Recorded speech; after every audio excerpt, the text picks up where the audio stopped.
Shalom and welcome to today's Middle East Report. In this program today, we'll be discussing the battle that Israel and Jewish students face at our universities.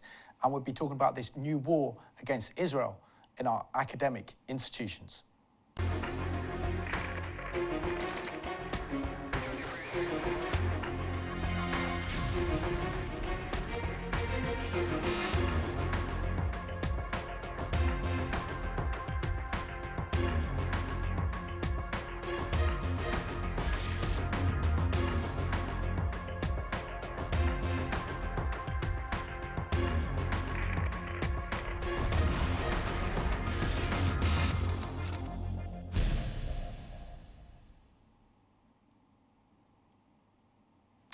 Warm welcome to the programme, and I have two guests on today's programme from Stand With Us, and that is the new director of Stand With Us, Tamir Oren. So welcome to the programme, Tamir, and also Jonathan Farrell, also with Stand With Us. So gentlemen, welcome to the Middle East Report.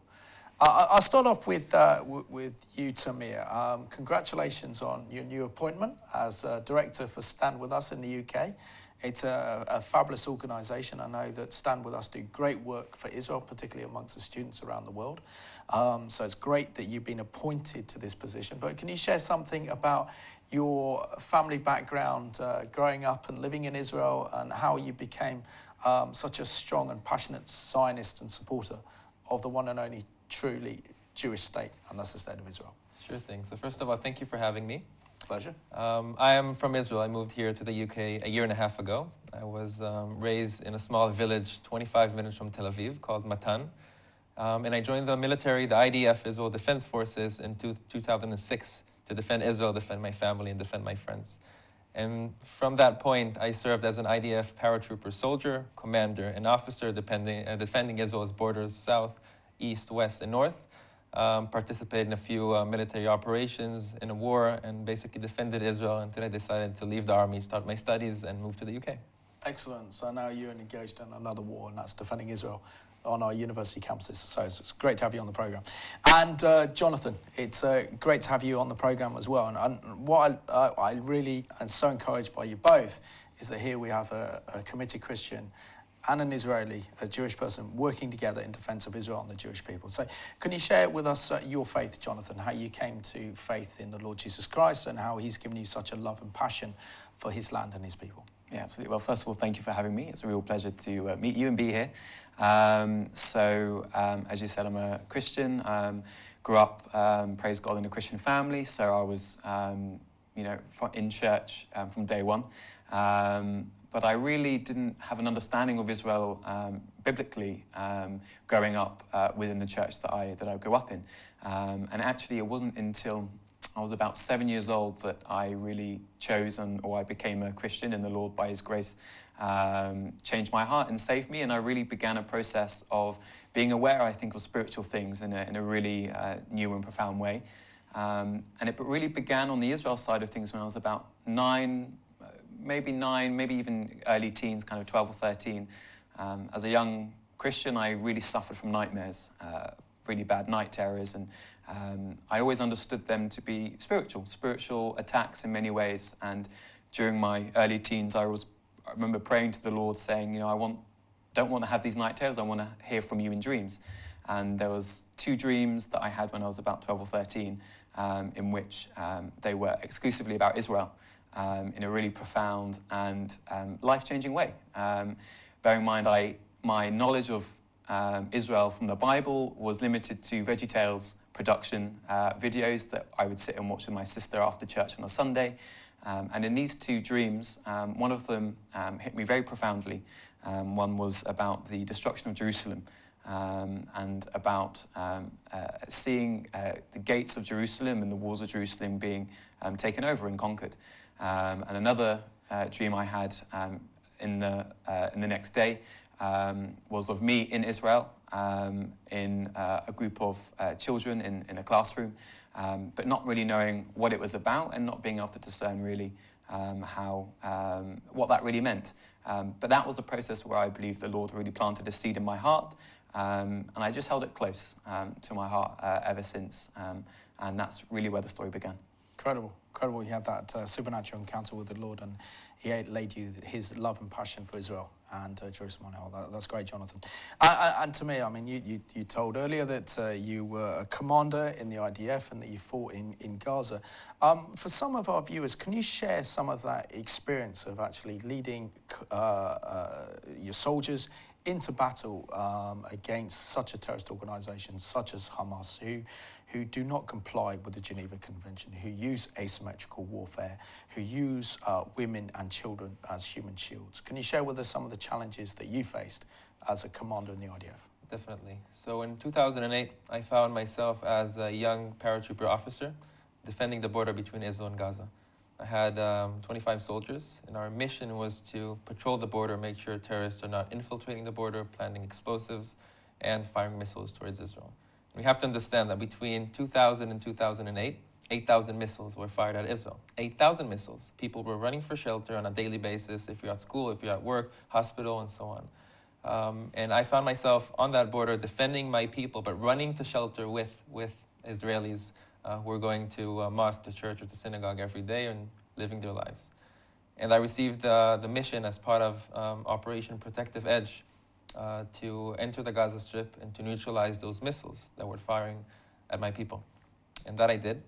And the first assignment that we received was to enter a building where missiles were fired from on a daily basis. That building appeared to be, after we entered it, appeared to be a school. And seeing those missiles fired from a school within a civilian territory among children hit me hard.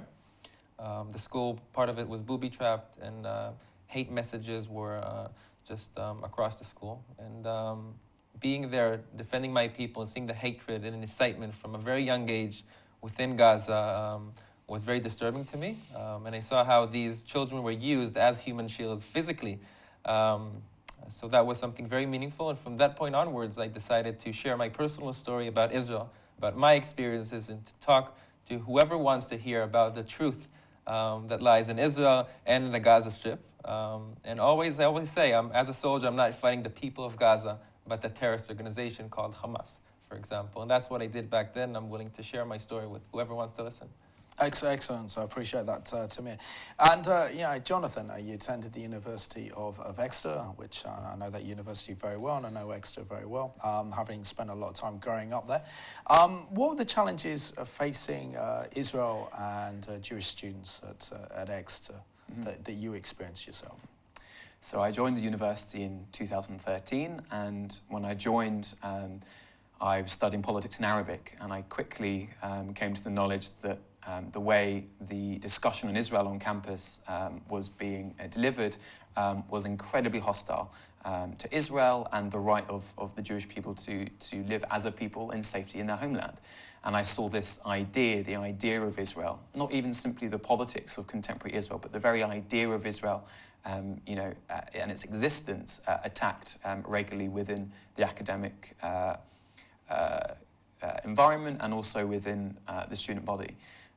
I actually met a couple of students who were in the process of setting up a Friends of Israel Society there, and I heard from them horrific stories. One story of a protest that had occurred at the university in 2012 during the Operation Israel's conflict with Gaza in 2012, in which a local mosque Islamic group, the Friends of Palestine Society on campus, were protesting through the street against Israel, and held aloft at this protest was the Star of David crossed out with red paint on a banner. And these non-Jewish students saw this and were horrified by what they saw, which was clearly anti-Semitic material disguised as political critique. And these non-Jewish students felt compelled to start up a Friends of Israel Society, because the Jewish students, understandably, were small and not willing to confront this political hatred and this underlying anti-Semitism on campus. So that was my first experience in a couple of months, and I joined them in that enterprise to set up the Friends of Israel Society in Exeter. Fantastic. Well done for you. That's great. And Tamir, can you tell us, our viewers, many of our viewers will know about Stand With Us, but can you share with us the remit of Stand With Us? Because it's a truly international organisation that really does defend Israel on our university campuses throughout the Western world, doesn't it? Yeah, definitely. So Stand With Us was established in 2001 during the Second Intifada. A group of women were sitting in a living room in Los Angeles, opening their TV, media outlets, and so on, listening to Israel and to the situation during the Intifada, and understanding that that is not the real situation, that is not the truth. So they established Stand With Us to counter misinformation, to educate people about Israel, and to show what's really going on in Israel, and obviously to fight anti-Semitism and anti-Israeli sentiment on campus and in different communities. And that is what we do. We're global now. We have 16 chapters around the world. Most of them are in North America. We have one in Israel, one here in the UK. We're operating in Asia, in Australia, and South Africa. Counter apartheid weeks, for example. Educate people about Israel, and eventually we do believe that education will achieve peace, and we're trying our best to do just that. Excellent. So let's have a look at Stand With Us in action now.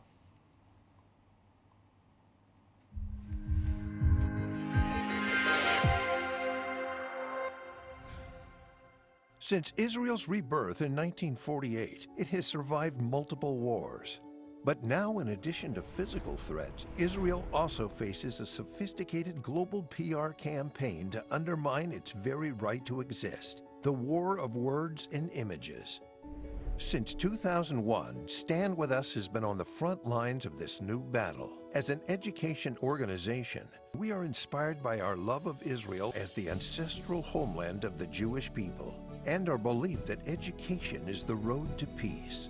We also feel a deep sense of responsibility to stand up for Israel and Israelis when they are publicly attacked. That's why we educate and empower people of all backgrounds and ages to support Israel around the world. By working in communities, in high schools, on college campuses, and beyond, Stand With Us has become one of the largest and most effective pro-Israel organizations in the world. On college campuses, we provide materials, programming, funding, and vital training to students who want to stand up for Israel. The Stand With Us Emerson Fellowship Program empowers select college student leaders to educate their peers. On many campuses, the fellows work to defeat boycott, divestment, and sanctions initiatives against Israel, which are part of a larger anti-Israel movement known as BDS.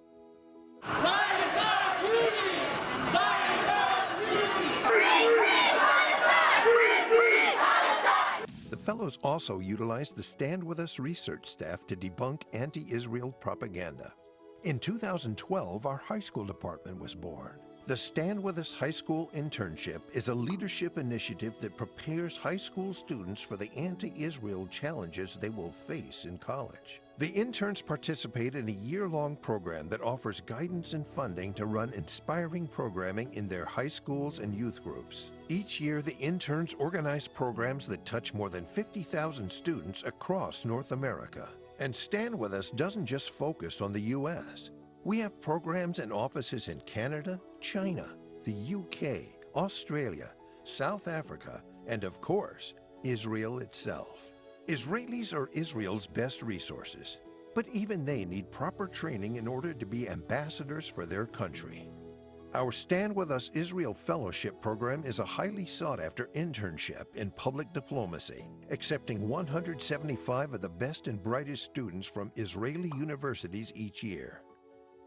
It's like an elite unit of the IDF, but at Stand With Us, it's an IEF, an Israel Education Force, which empowers an army of future Israeli leaders and opinion makers to better represent Israel.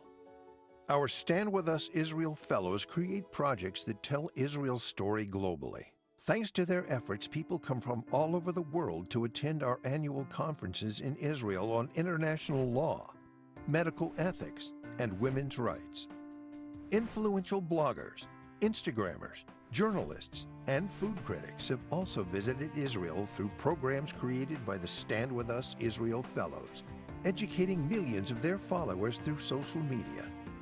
And Stand With Us prepares young Israelis to share their stories across America and Canada, building bridges and dispelling the misinformation pushed out by BDS groups about Israel and the IDF. Each spring, the Stand With Us Israeli Soldiers Tour brings over 200 programs to high schools, colleges, churches, and communities. They reach hundreds of thousands of people, some of whom may never have met an Israeli. Of course, we can't be physically present everywhere, And that makes the internet and social media crucial in getting information out to the world. StandWithUs.com contains all our booklets and fact sheets in digital form for easy viewing, downloading, and sharing. And we've become leaders in social media. Our Facebook page has over 1 million followers, reaching as many as 100 million people each week with positive pro-Israel messaging, news, and information. We keep the information digestible, easy to share, and current. Our reach is broader than any other Jewish pro-Israel advocacy group in the world, and we're growing daily. Stand With Us has been featured in the press over 25,000 times since our inception, in publications that cover the political spectrum from left to right. From Haaretz to the Times of Israel, from the Jerusalem Post to the Wall Street Journal, the Los Angeles Times, and even Al Jazeera. Raz Rothstein, Stand With Us co-founder and CEO, was twice voted one of the Forward magazine's 50 most influential Jews in America, and was named by the Jerusalem Post for the second time as one of the 50 most influential Jews in the world. I had the honor of officially opening the Stand With Us Education Center here in Jerusalem last year, and it now hosts tens of thousands of visitors each year, serving as an effective educational resource in our city. You're blazing a trail on university campuses and high schools, and doing such crucial work to reach people of all ages and all backgrounds all over the world. You're staying one step ahead of adversaries who are working day and night to delegitimize Israel. So on behalf of all the people of Israel, I want to thank you all at Stand With Us for standing with us, standing by Israel's side. Thank you for defending Israel. Thank you for defending the truth. By utilizing all of our resources in the media, online, in Israel, in communities around the world, in high schools, and on college campuses, Stand With Us continues to build a worldwide army of educators who can stand up proudly for Israel.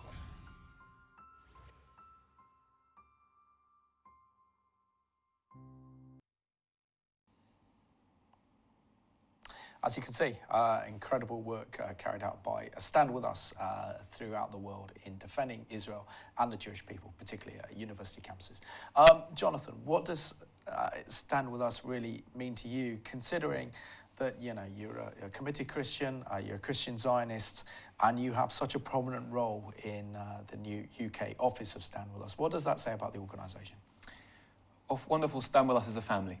And it's a family not just for Jewish students, but any student who loves Israel, whatever their background, and wants to be equipped with the tools to help speak the truth and to help communicate the message of Israel's place in the world, tell Israel's story, and to simply communicate better what is the wonderful, amazing, miraculous story of the people of Israel through the centuries up until today. And for me, as a Christian, it's provided me with the tools and the facts to be able to understand the needs of communicating Israel's story in the contemporary world.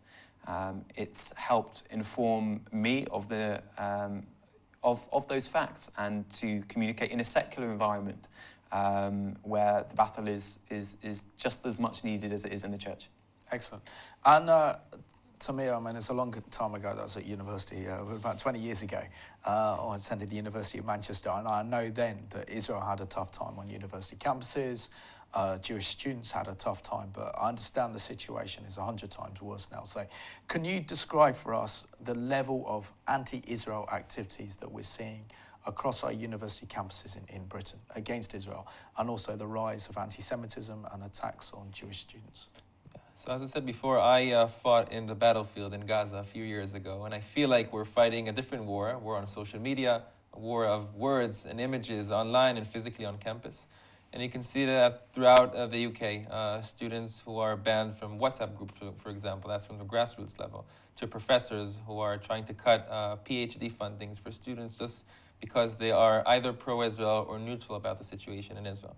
So we have a legal fight on the ground. We have a very professional fight against BDS motions, boycott, divestment, and sanctions motions that are filed in different universities. So tackling that with our students and inspiring others to stand up against that hatred and incitement universities. So it's not only anti-Israel and anti-Zionism, but it's also anti-Semitism directed against specifically Jewish students, but also, as Jonathan mentioned, non-Jewish students who support Israel and Israel's right to exist.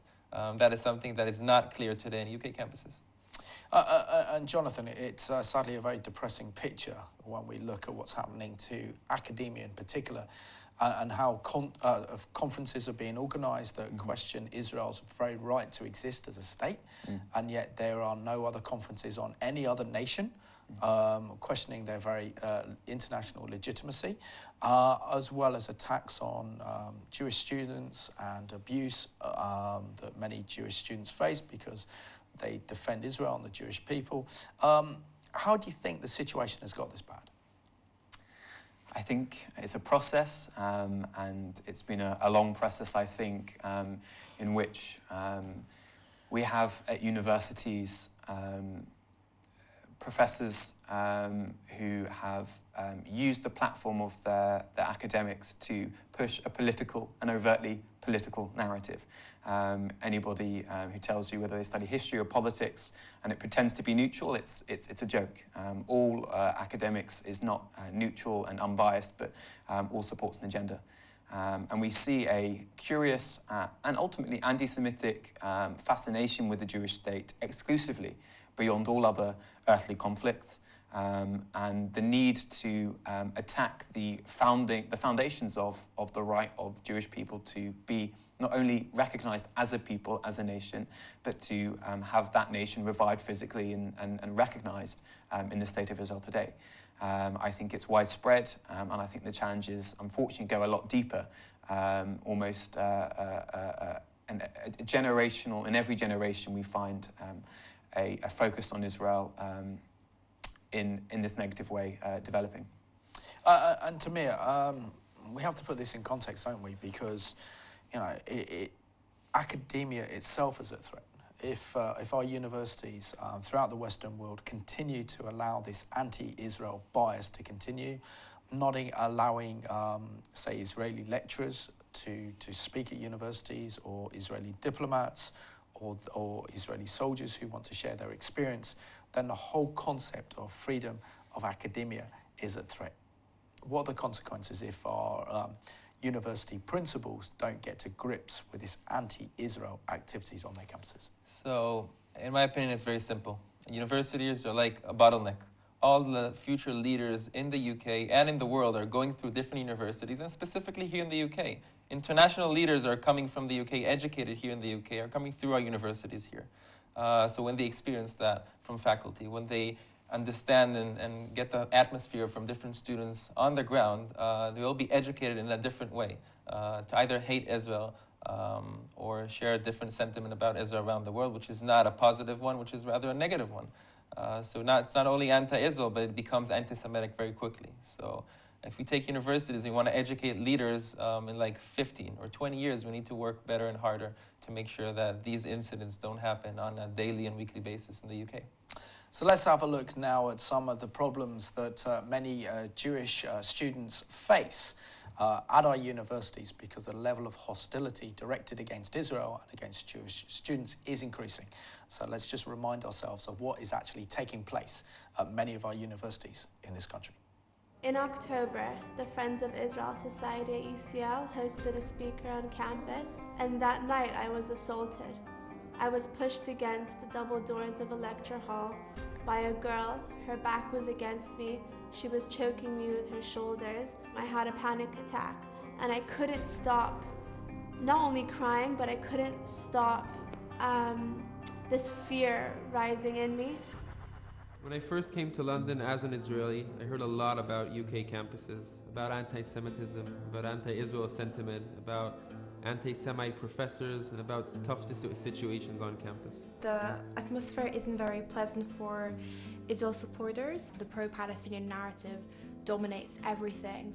It makes you really feel even more of a minority. Just the other day, Holocaust denial flyers were found being handed out on college campus in Cambridge. Today I heard from a friend that SWAT stickers were found on one of the college buildings in campus. I think there's just a lot of hate because their side is bigger, louder. It's not a safe environment on campus for people to speak and to share their views. Zionists are not born, they need to be educated. Young Jews need to know that Israel is where their story began. The community at large needs to know that the picture they receive from the media about Israel isn't the full one. Political leaders and people in civil society need to understand that the freest, most diverse, democratic country in the Middle East that shares their values is also the only Jewish one. Stand With Us UK is meeting that challenge. We have amazing students in the UK. They are motivated and they want to have an impact. They just need a platform. And Stand With Us UK is that platform. Today we're able to provide the best speakers and the best content possible in order to give these students a tool to stand up for Israel and to speak out for themselves. Stand With Us is an amazing organisation, and it's basically an organisation that is aimed at empowering students and communities to talk about Israel and to advocate for Israel in their own communities and on campus. Stand With Us is, for me, I think, an anchor of encouragement for those who are engaged in pro-Israel activism. And at Stand With Us UK, we're trying to give these students the tools and the knowledge to stand up on campus and answer the toughest questions about Israel. We are attempting to counter Israel Apartheid Week with our first full Israel Peace Week, which will be activities running every day, events every night, speaker events or socials to engage the student body, but really to make a positive difference in countering the narrative of the boycott movement that is so advanced during Israel Apartheid Week. The Stand With Us UK Leadership Programme is a new initiative choosing the top students across the UK, Jewish, not Jewish, in sixth form or during their university years, to engage with Israel and to engage with the wider Middle East. They have had several sessions throughout the year, starting from Israeli history, debating skills, media sessions, leading up to more intense topics like security, international law, and international bodies. I feel that the leadership program brings lots of resources to me, both historically, factually, and it helps me bring speakers on campus, helps me also connect with other campuses. We link our students and activists with their Stand With Us peers around the world to strengthen their activity in Britain, and we leverage our truly massive social media presence. Our peak weekly Facebook post reaches over 100 million people, and we leverage that to push our pro-Israel work forward. Campus is a key focus for us, but we are making significant outreach into the community too, both empowering Jews to stand with Israel and reaching out to non-Jewish audiences to do the same. We support and work with Friends of Israel groups across the country, send thousands of educational materials to churches, youth groups, community organizations, and schools.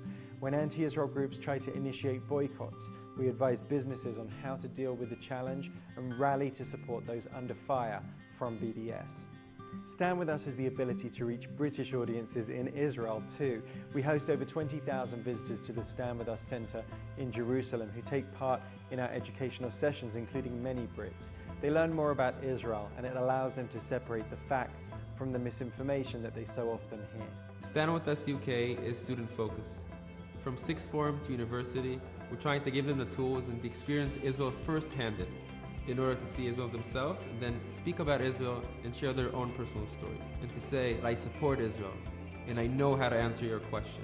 And the passion of these students, the motivation of these students is what motivates me to do what I do today and what motivates us as an organization to keep on educating about Israel, because our power is our students.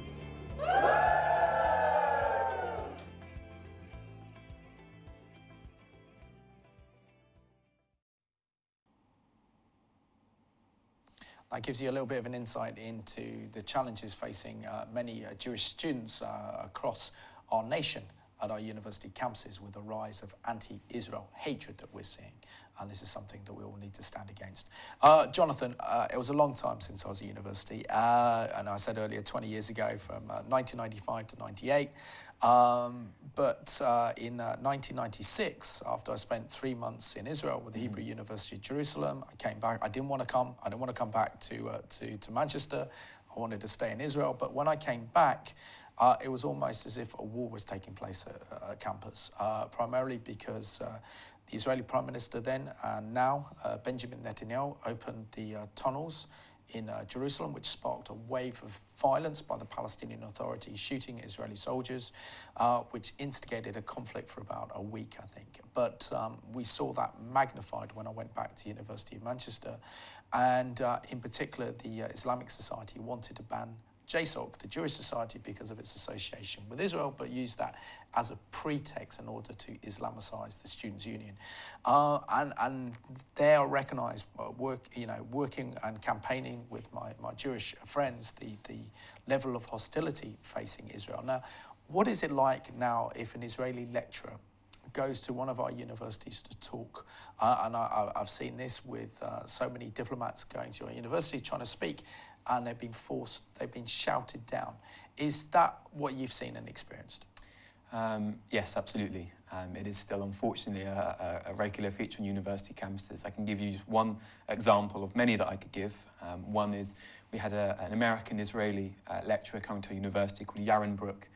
He was coming to actually speak for a society unrelated to Friends of Israel, the Friends of Israel Society. He was coming to speak for the undergraduate journal, which is the student journal of the university. And ironically, he was coming to speak on freedom of speech. Freedom of speech more generally, as an academic and as a philosopher.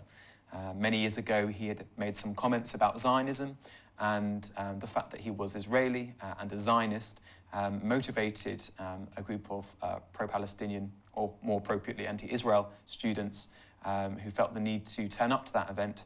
And as soon as he started speaking, shouting him down, shouting "Free, free Palestine," even one student went up and took the mic from him and started aggressively, vocally against him, saying that he wasn't welcome there and that they're not ashamed to stand against evil Zionists and so on and so forth. And this was an event that had nothing to do with the Friends of Israel Society, had nothing to do with the Zionist activity, as it were, on campus, but simply because an Israeli had come to campus, they felt the need to protest his right to speak, which is unfortunately still happening today.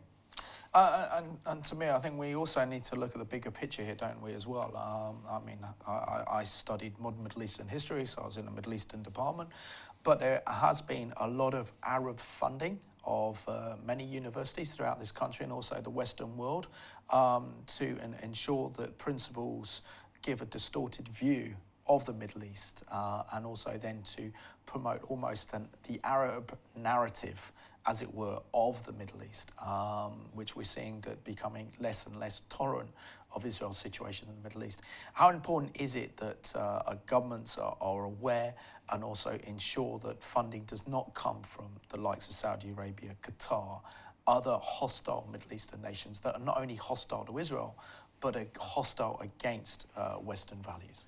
So I think the problem that we see today on campus is that the atmosphere is very politicized. Different countries, different organizations, different charities are pouring money into campus in order to influence those potential leaders, those future leaders. And that's a problem from our perspective, because as I mentioned before, in one of the UK campuses, this year alone, a student came to us saying that their faculty is aiming to cut his PhD funding. And that funding came from one of these Arab countries that you've mentioned. So I think it's very important to understand that politics has no place within these societies on campus, and the UK government needs to state it very clearly, which is not the case, unfortunately, at the moment. And our students come to us on a weekly basis complaining about these kind of events, if it's related to funding or different speakers who are coming to talk about their opinions, which are opinions of hate and incitement. And this is not what we should teach the future generation. We should talk about how to bring people together rather than dividing them, and that's what we're seeing today. Cool. And Jonathan, I suppose what makes this new battlefield or battlefront against Israel so alarming is the fact that university students in 20, 30 years' time are going to be the next leaders. They could be the next prime ministers, government ministers, journalists, and very influential in our societies. Now, if they're coming from a place where they've been indoctrinated with a poisonous hatred in their hearts towards Israel and the Jewish people, that's not going to bode well for the future for Israel, is it? So how important is it that we counter a lot of the lies and the hatred that we're seeing on campus today? Yeah. The battleground for Israel's future and the acceptance of Israel's future in the world is at university campuses. And so it's imperative that we start there. And in fact, even start before, but really that we engage directly in ensuring that people know the truth about Israel and are educated about Israel. And I think just as many universities where the anti-Israel hatred goes unchallenged, many students will go on to be the future leaders and take their views with them. And what we are seeing as part of our work is many students countering that narrative, countering the lies and the myths with truth and facts, and also people in the middle ground seeing the violence and the hatred and the real doctrine of authoritarianism, of anti-free speech that is occurring on campus, and are beginning to see actually where on university campuses those who are simply trying to educate Israel what they're facing, and are seeing kind of where the hatred really lies. And they'll also take that into the future. So let's now watch an incredibly inspiring story of one Muslim that used to hate Israel and the Jewish people, but has seen the light. I was born to hate Jews. It was part of my life. I never questioned it. I was not born in Iran or Syria. I was born in England. My parents moved there from Pakistan. Theirs was the typical immigrant story. Moved to the West in the hope of making a better life for themselves and their children. We were a devout Muslim family, but not extremist or radical in any way. We only wished the best for everyone. Everyone except the Jews. The Jews we believed were aliens living in stolen Muslim land, occupiers who were engaged in a genocide against the Palestinian people.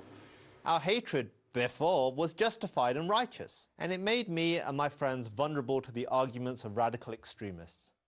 If the Jews were as evil as we had always believed, mustn't those who support them, Christians, Americans, and others in the West, be just as evil? Beginning in the 1990s, speakers and teachers at mosques and in schools began to endlessly repeat this theme. We were not Western, we were not British, we were Muslims, first and only. Our loyalty was to our religion and to our fellow Muslims. We owed nothing to the Western nations that welcomed us. As Westerners, they were our enemies. All of this had its desired effect. At least, it did on me. It changed the way that I saw the world. I began to see the suffering of Muslims, including in Britain, as the fault of Western imperialism. The West was at war with us, and the Jews controlled the West. My experience at university in Britain only enhanced my increasingly radical beliefs. Hating Israel was a badge of honor. Stage an anti-Israel, pro-Palestinian rally, and you were sure to draw a large, approving crowd. While at university, I decided the protests and propaganda against Israel were not enough. True jihad demanded violence. So I made plans to join the real fight. I would leave college and join a terrorist training camp in Pakistan. But fortunately for me, fate intervened. In a bookstore. I came across a book called The Case for Israel by Harvard law professor Alan Dershowitz. The Case for Israel? What case could there be? The title itself made me furious, and I began to read the pages almost as an act of defiance. How ill-informed, how stupid could this guy be to defend the indefensible? Well, he was a Jew. That had to be the answer. Still, I read, and what I read challenged all of my dogmas about Israel and the Jews. I read that it wasn't Israel that created the Palestinian refugee crisis, it was the Arab countries, the United Nations, and the corrupt Palestinian leadership.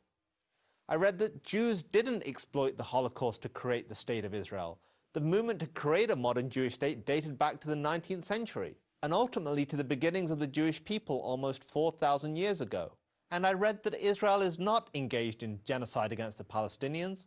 On the contrary, the Palestinian population has actually doubled in just 20 years. All this did was make me angrier. I needed to prove Dershowitz wrong, to see with my own eyes how racist and oppressive Israel really was. So I bought a plane ticket. I would travel to Israel, the home of my enemy.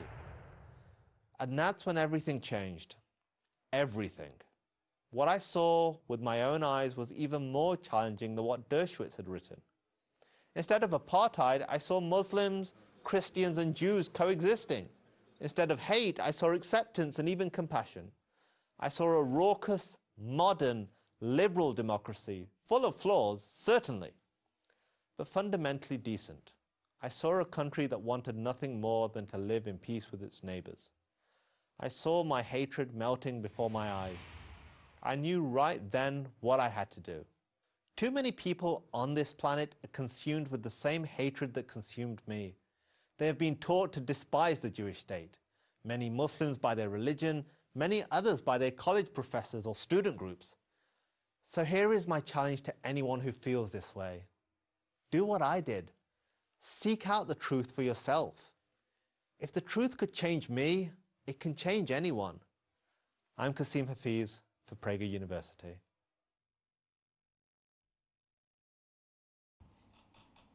Just goes to show you how important it is to find out truth for yourself and don't rely on other people to tell you what Israel's like. Find out for yourself.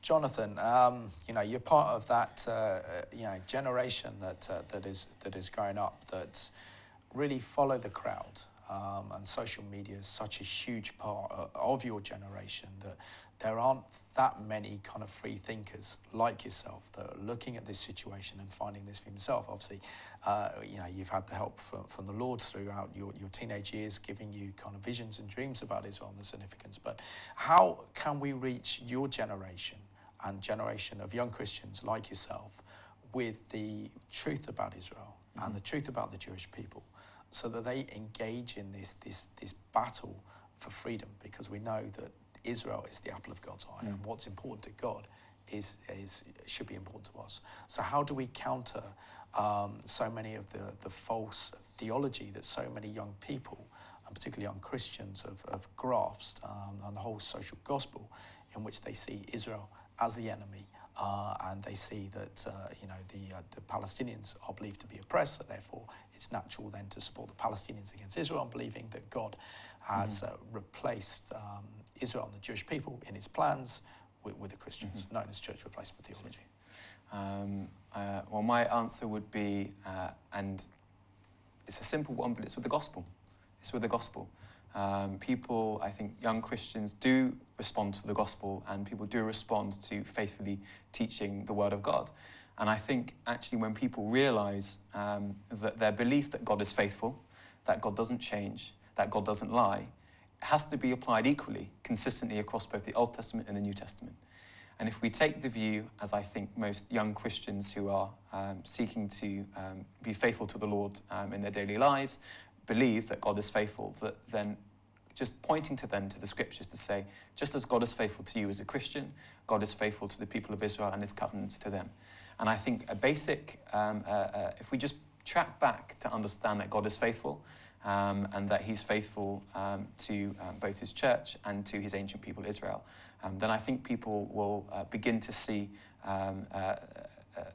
Israel in a new light. But I also think, again, it is a fundamental work of education.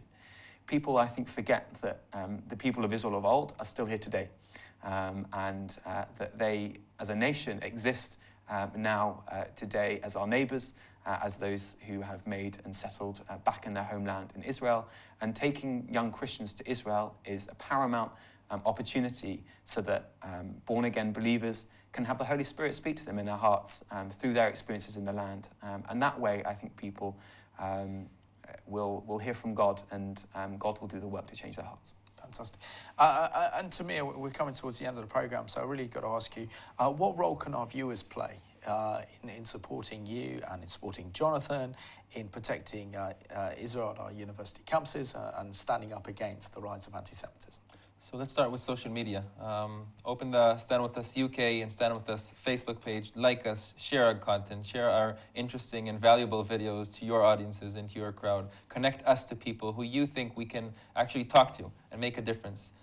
Share our content with students and help us engage better with students in universities, tackle hatred and anti-Semitism, and educate others. That's what we're about, to educate the public about Israel, to give different perspectives, and eventually also, like Jonathan said, take them to Israel. So we're here for you. Contact us via email, our website, open our website, use our booklets, and stay in touch. Excellent.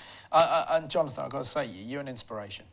You really are. And so you, Tamir, as well, to take this battle for Israel on our university campuses as well. And it's great to see that, you know, you have the mantle to carry this fight to your generation, which is so important.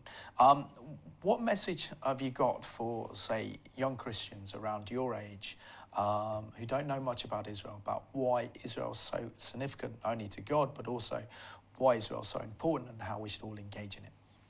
I would say to young Christians that they are stakeholders as people of faith, with Rabbi Jesus being our Saviour and our friend and our King and Lord of Lords, that they are stakeholders with regards to how his people, the Jewish people who he came to, are treated on campus.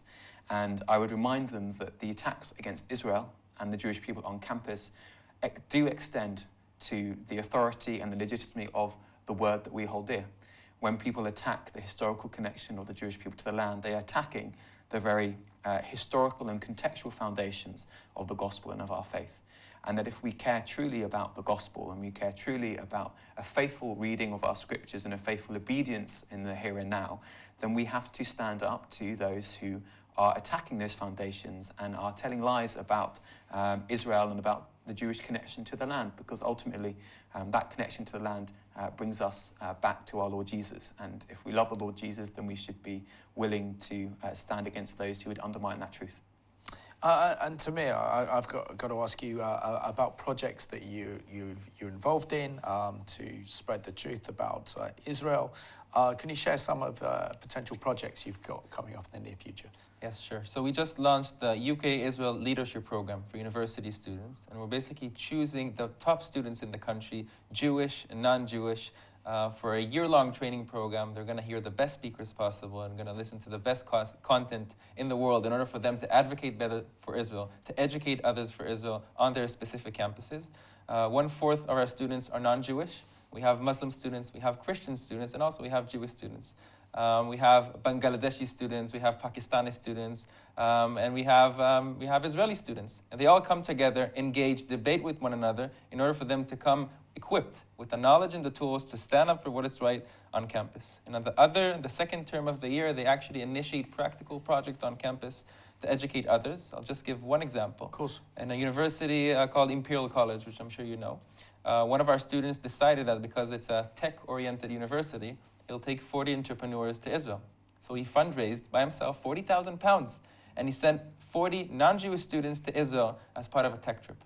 Some of them are now back in the UK, working with Israeli startups, Israeli companies, and advocating for Israel here in the UK. So this is how we make a change from a grassroots level with Jews and non-Jews and inspiring people like Jonathan besides me.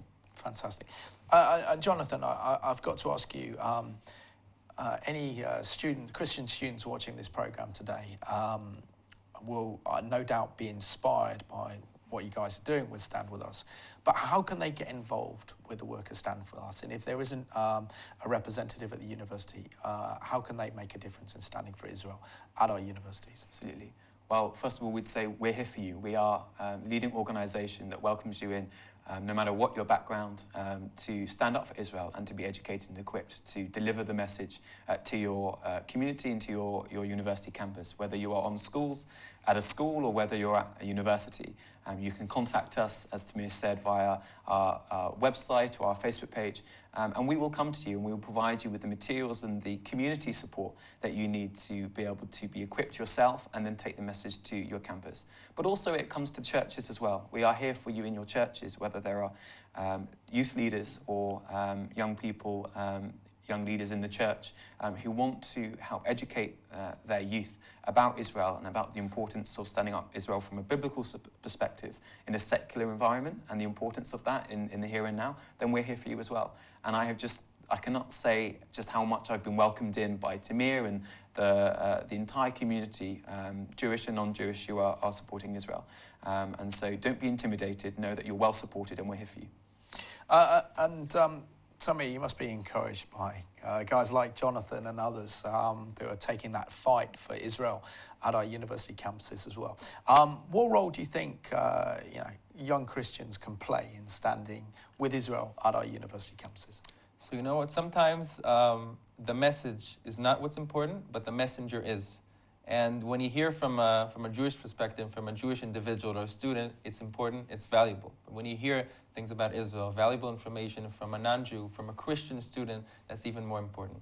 And Jonathan is one of our messengers, one who takes that message and carries it onwards, speaking to faculty, to different students, and he's actually able to make a change on campus. And I'm saying that to all the different Christian students around who are listening to us and watching us just now. Take a stance. Stand up for what's right.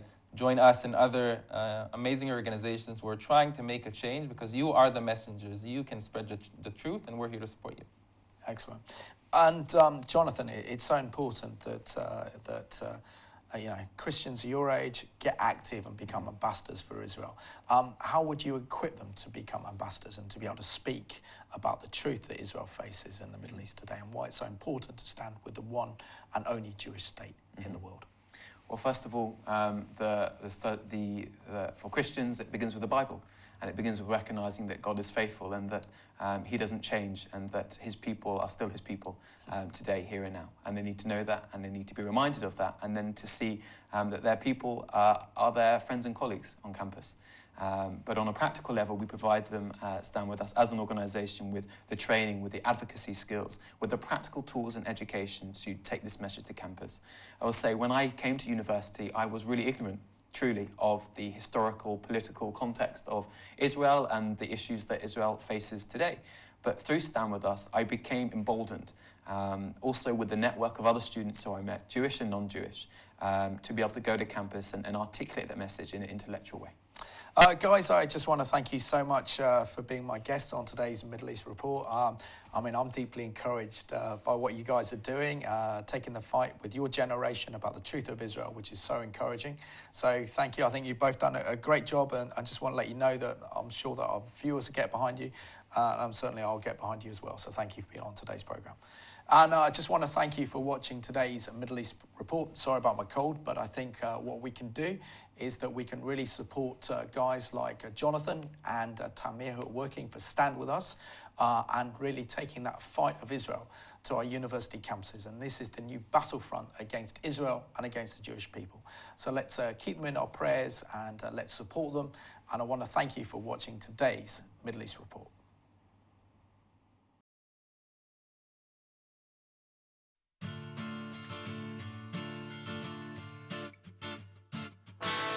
After many years of giving, still has so much more to give.